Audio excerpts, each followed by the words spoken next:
श्री सूत जी महाराज कहते हैं, हे सौनकादिक ऋषियों, कल की कथा में बताया था कि देव ऋषि नारद सूत जी महाराज बैठे हुए कथा को श्रवण करा रहे हैं।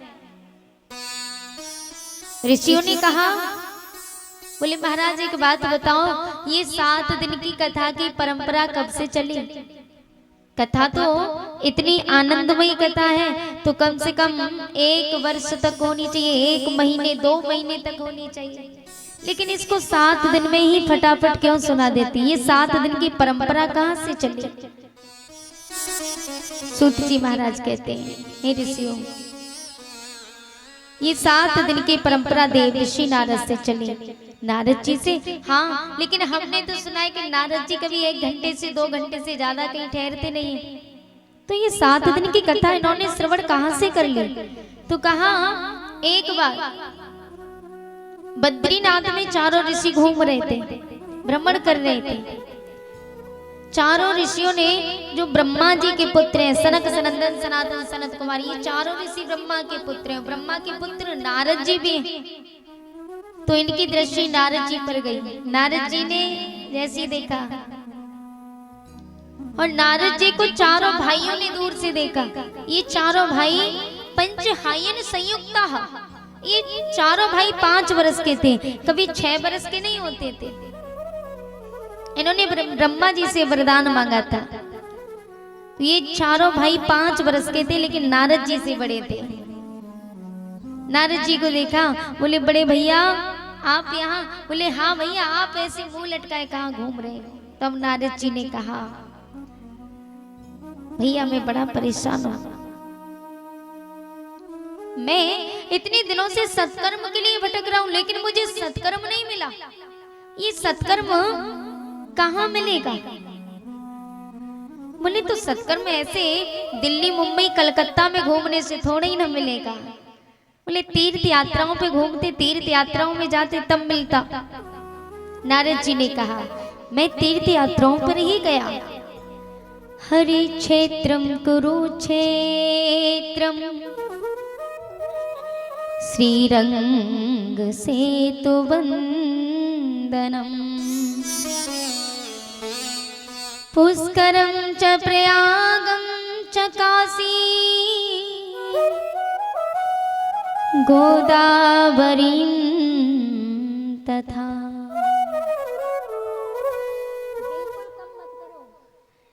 नारद जी ने कहा, बोले मैं इन पवित्र स्थानों पर गया, इन तीर्थों पर घूमा, लेकिन चित्त को कहीं चैन नहीं मिला। और मैं संतों के पास भी गया महाराज, लेकिन आजकल के जो संत हैं ना, वो संत है ही नहीं। कैसे संत हैं? बोले संत पाखंड निरता संत है। आजकल के संत कैसे हैं? बोले संतों में पाखंड का प्रवेश हो गया है। और पाखंड का मतलब समझते हो? पाखंड का मतलब होता है पापस्य खंडः, अर्थात जो पाप का ही एक खंड है, अथवा पालन करने योग्य जिस धर्म का लोग खंडन करने लगे। जो भी व्यक्ति जिस धर्म का हमें पालन करना चाहिए और वही व्यक्ति उस धर्म का खंडन करने लगे, तो समझ जाओ उससे बड़ा पाखंडी कोई नहीं है। सबसे बड़ा पाखंडी वही है।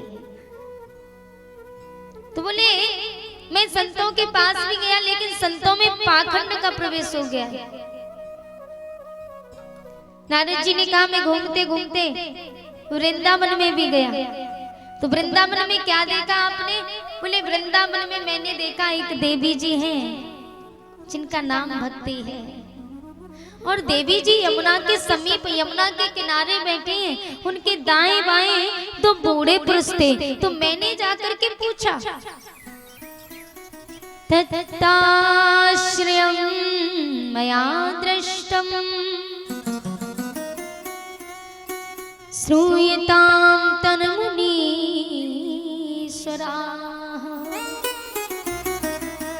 एका तु तरुणी तत्र निशला खिन्नमानसा।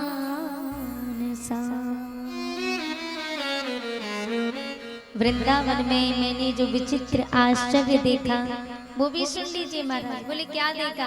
एक युवती यमुना के तट पर बैठी है, मूड़ पकड़ के, उसके दाएं बाएं दो पुरुष हैं।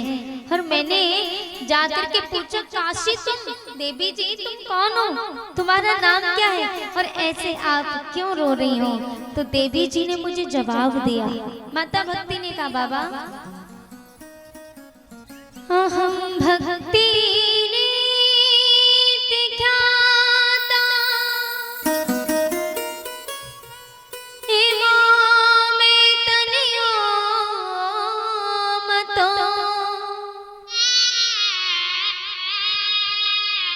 ज्ञान बैरागी ना मानो, काले हो गए नजर जरो। माता भक्ति ने कहा, अहम भक्ति रीति ख्याता, मैं भक्ति हूँ, मेरा नाम भक्ति है। और मेरे दाएं बाएं जो दो बूढ़े पुरुष हैं, ये कोई और नहीं, ये दोनों मेरे पुत्र हैं। नारद जी की बात सुन के चक्कर में पड़ गए। नारद जी ने कहा, देवी जी कैसी बातें करती हो, आप इनकी माँ, ये तो दो बूढ़े पुरुष हैं, आप जवान हो, नई नवेली हो, और आप इनकी माँ कैसे हो सकती हो? बल्कि ये आपके पिता जरूर मालूम पड़ते हैं। माता भक्ति ने कहा, नहीं नहीं बाबा, आप मेरी पूरी बात तो सुनिए। हाँ तो सुनाइए ना। तो माता भक्ति ने कहा, जानते हो मैं अपना पूरा परिचय दूं आपको? तो कहा, उत्पन्ना द्रविणी साहं वृत्तिं करना कटे गतः। बोले मैं दक्षिण भारत में पैदा हुई। कौन? माता भक्ति। माता भक्ति कहाँ पैदा हुई? दक्षिण भारत में। कर्नाटक में बड़ी हुई, महाराष्ट्र में पली, पर कई पाखंडियों के प्रदेशों में पहुंचकर मैं बहुत पीड़ित रही। और इधर उधर देश प्रदेशों में घूमते घूमते मैं जैसे ही वृंदावन में आई, तो महाराज जाता हम तरुणी, इस भूमि में कदम रखते ही मैं नई नवीनी दुल्हन बन गई। चारों तरफ जाकर के देखा, लेकिन आश्चर्य की बात तो यह है कि मैंने जैसे ही वृंदावन में पैर रखा, न जाने कैसे वृंदावन की भूमि है, जैसे ही मैंने वृंदावन में पैर रखा तो मैं नई नवेली दुल्हन बन गई। लेकिन महाराज दुख की बात तो यह है कि मेरे दोनों पुत्रों पर बुढ़ापा आ गया। अब आप ही बताइए, जहां जिस माँ के पुत्र संकट में हो, जिस माँ के पुत्र कष्ट में हो, वो माँ भला कैसे प्रसन्न रह सकती है? इसलिए महाराज, इदम स्थानम परित्यज्य विदेशम गम्यते मया।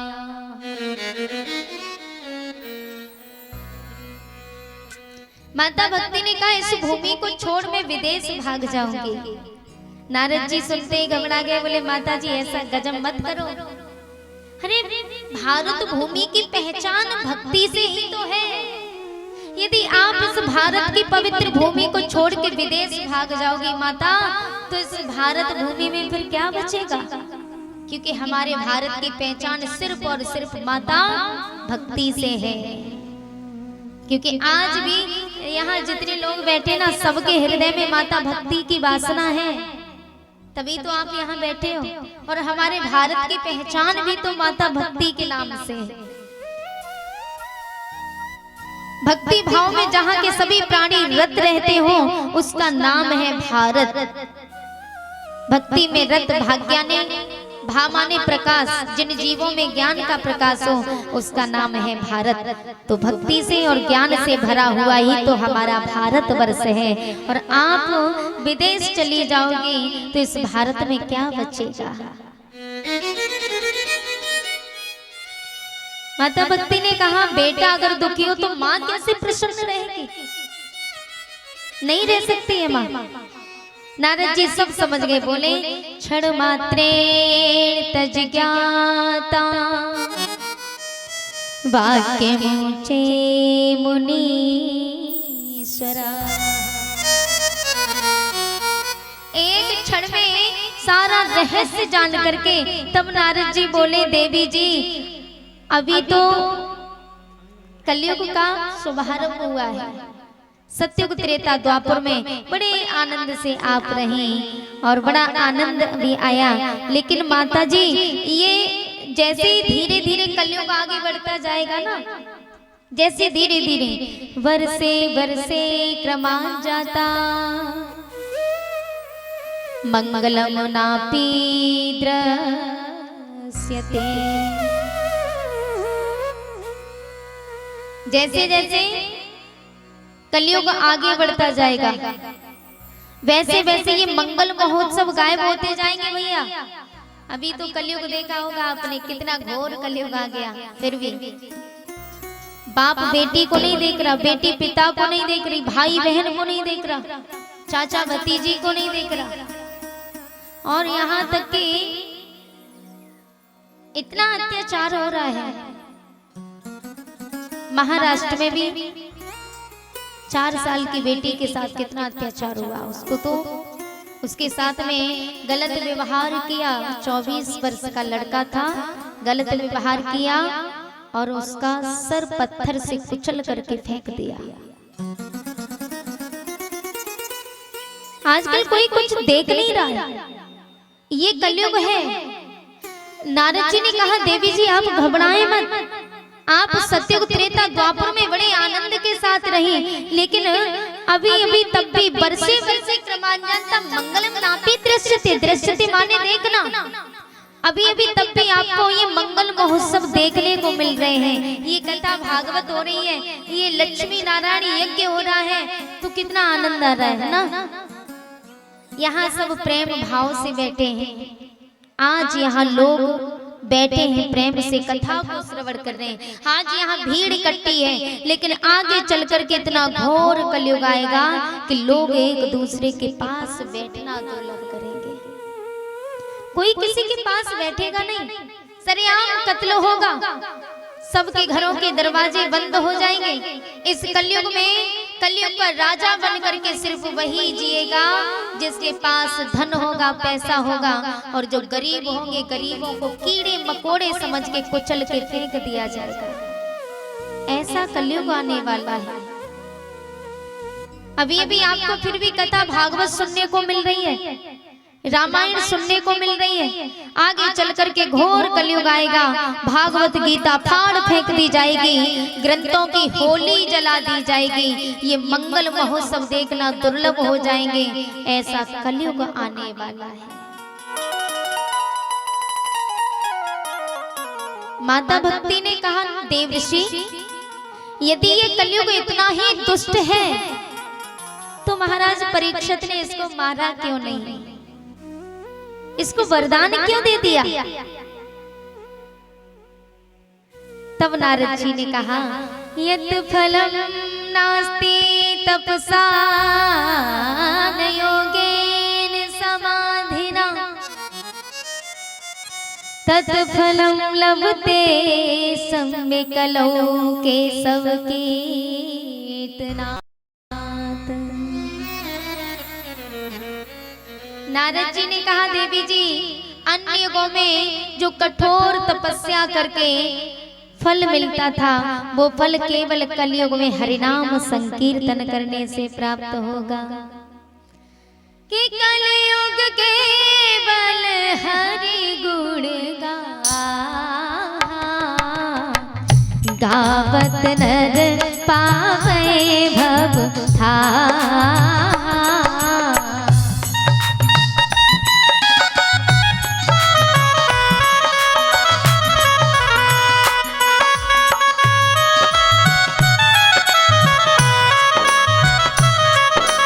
नारद जी ने कहा, देवी जी अभी तब भी इतना लाभ है, लेकिन आगे चल करके कलयुग में जो हरिनाम संकीर्तन करेगा, कलयुग केवल हरि गुण गावत नर पावे भव था।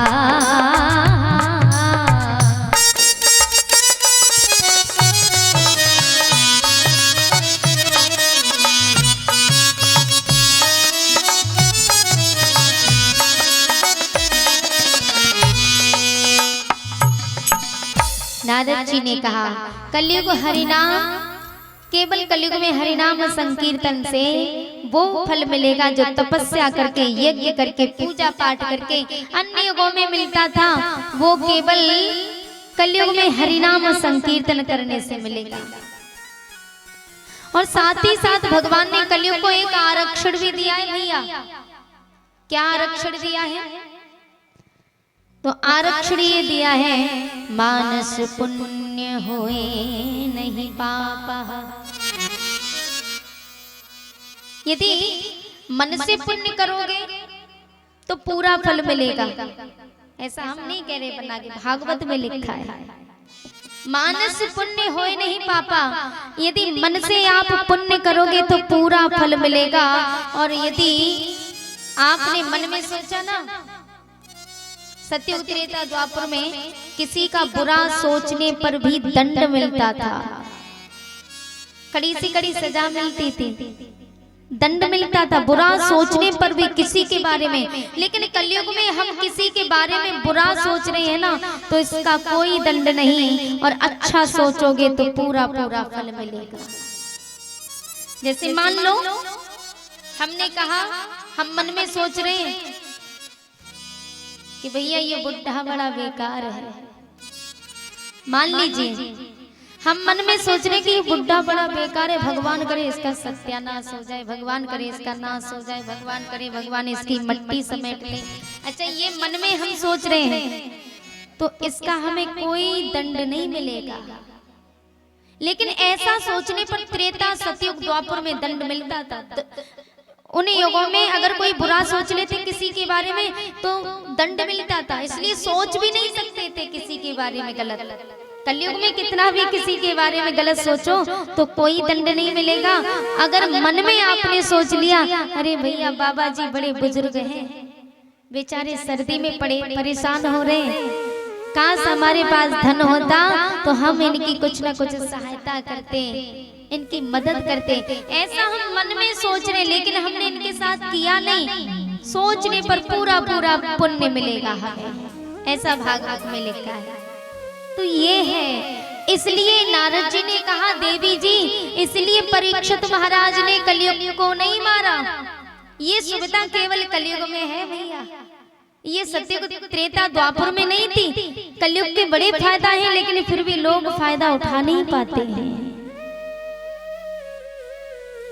अरे सत्युग में देखो, हजारों वर्षों तक 10,000 वर्ष तपस्या करनी पड़ती थी, तब जाके कहीं उद्धार होता था। त्रेता युग में हवन करना पड़ता था, तब जाके कहीं उद्धार होता था। और द्वापर में पूजा पाठ करते रहो, तब जाके उद्धार होता था। लेकिन कलयुग में केवल हरिनाम संकीर्तन से उद्धार हो जाता है। बोलो राधे राधे। श्री सूत जी महाराज कहते हैं, हे सौनकादिक ऋषियों, जिस समय नारद जी ने ये सारी बातें कही तो माता भक्ति ने कहा, ले बाबा आप हमारे दोनों पुत्रों का उद्धार कीजिए।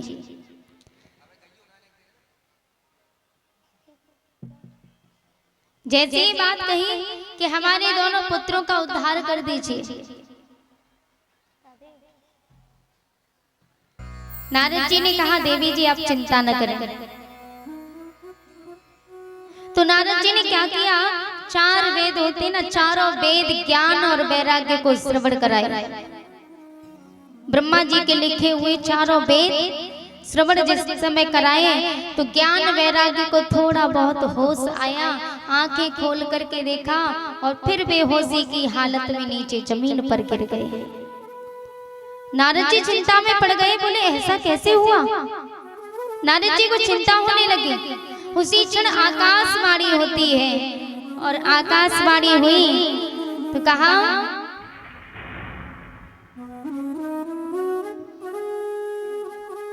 आकाशवाणी होती है कि नारद जी तुमसे नहीं हो पाएगा, जाओ पहले सत्कर्म करो। बोले सत्कर्म, अभी से ये क्या कर रहा था मैं, चारों वेद सुनाइए, सत्कर्म नहीं तो क्या है। बोले सत्कर्म आपको संतों के पास मिलेगा। तब नारद जी चारों तरफ भटके और तब जाकर के बद्रीनाथ में पहुंचे। तब चारों ऋषियों से कहा, बड़े भैया मैं इसीलिए तब से भटक रहा हूँ कि उन दोनों का उद्धार क्यों नहीं हुआ, अब आप ही कुछ बताइए। चारों ऋषियों ने कहा, जाओ पहले श्रीमद् भागवत कथा श्रवण करो और वही श्रीमद् भागवत कथा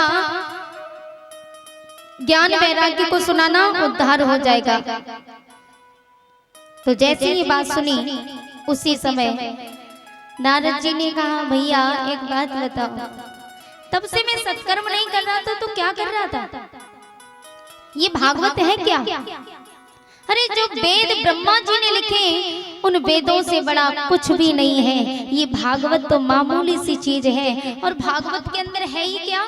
भागवत के अंदर चारों वेदों के सूत्रों की व्याख्या है बस। चारों ऋषियों ने कहा, भैया बड़ी अच्छी बात कर रहे हो। माना कि भागवत के अंदर चारों वेदों के सूत्रों की व्याख्या है, किंतु आप जैसे मान लो कि आम का वृक्ष खड़ा है और आम के वृक्ष पर पके पके आम लगे हैं, आप उन आम को खा रहे हो, आम के रस का आनंद ले रहे हो। आप सोच रहे हो कि आम जब इतना मीठा है, आम का रस इतना मीठा है, तो आम का पेड़ कितना मीठा होगा। और आप आम का फल फेंक करके, ये दांत है ना, आम के पेड़ में जा करके गड़ाओ तो क्या होगा? आपको मीठापन मिलेगा, रस मिलेगा। ये 3200 है ना, टूट के बाहर आ जाएंगे, लेकिन आपको रस नहीं मिलेगा। आपको रस आम के पेड़ से नहीं, बल्कि आम के पेड़ के फल के द्वारा ही रस का आनंद आपको मिल पाएगा। ठीक वैसे ही जो चार वेद है ना, चारों वेदों के सूत्रों की व्याख्या भागवत के अंदर दर्शाई है। जब तक आप श्रीमद् भागवत कथा श्रवण नहीं कराओगे, उनका उद्धार होने वाला नहीं है। बोलो भागवत महापुराण की। नारद जी समझ गए। तब नारद जी ने जाकर के ज्ञान और वैराग्य को श्रीमद् भागवत कथा श्रवण कराई। और श्रीमद् भागवत कथा श्रवण करते ही ज्ञान वैराग्य स्वस्थ और मस्त हो गए, नाचने लगे। जयति जगत माया यस्य कायाधवस्ते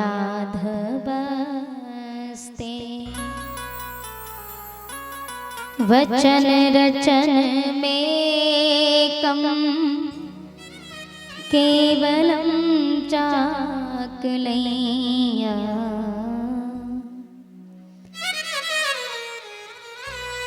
ध्रुव पदम पिया तो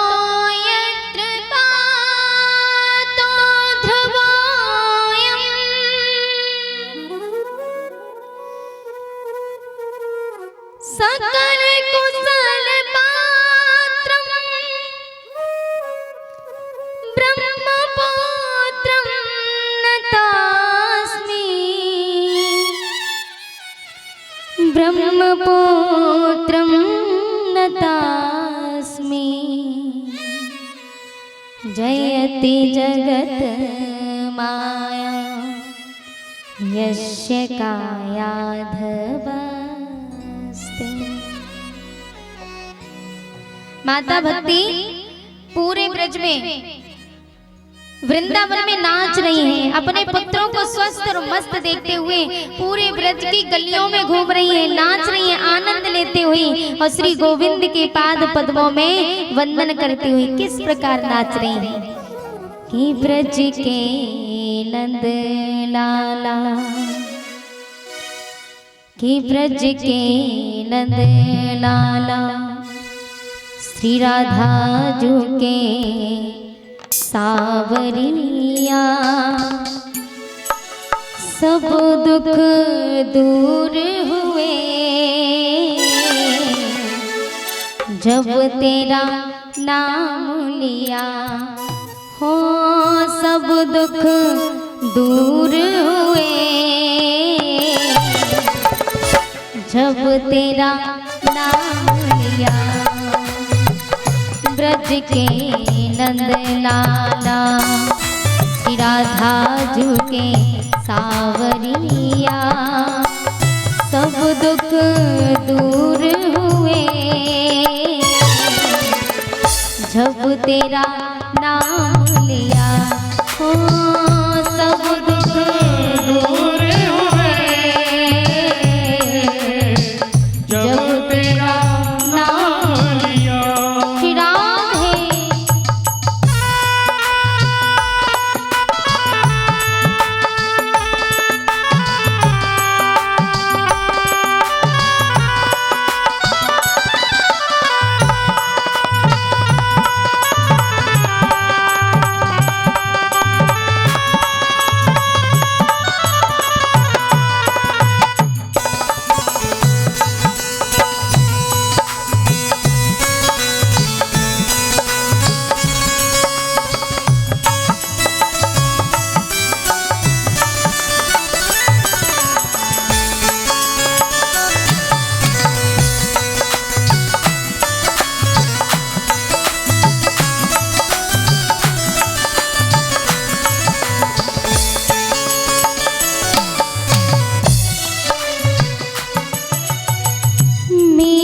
पुकारे तुम्हें गिरधर गोपाला, मीरा पुकारे तुम्हें गिरधर गोपाला।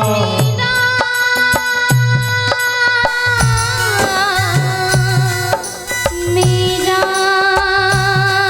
मीरा मीरा मीरा हो मीरा पुकारे गिरधर गोपाला, मीरा पुकारे तुम्हें गिरधर गोपाला। बन गया अमृत विष का प्याला, बन गया अमृत विष का प्याला, विष का प्याला। हो कौन मिटाए उसे प्यारे, ओ कौन मिटाए उसे जिसे तूने राख लिया। सब दुख दूर हुए जब तेरा नाम लिया। सब दुख दूर हुए जब तेरा नाम लिया। बाकी भी हरिलाल की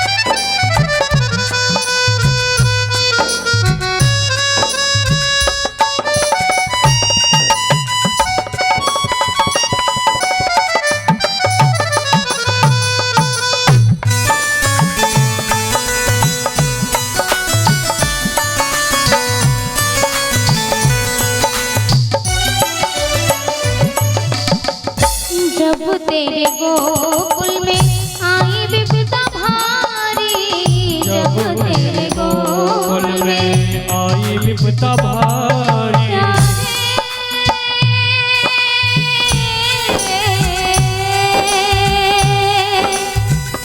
मेरे गिरधर गोपाल,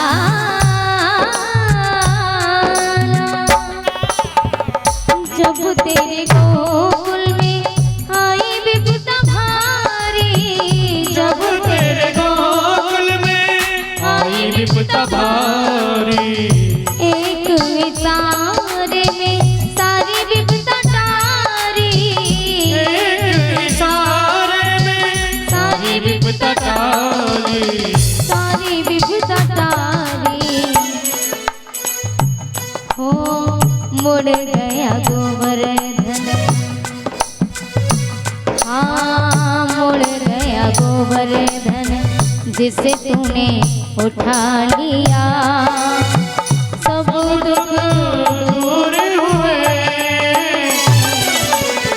जब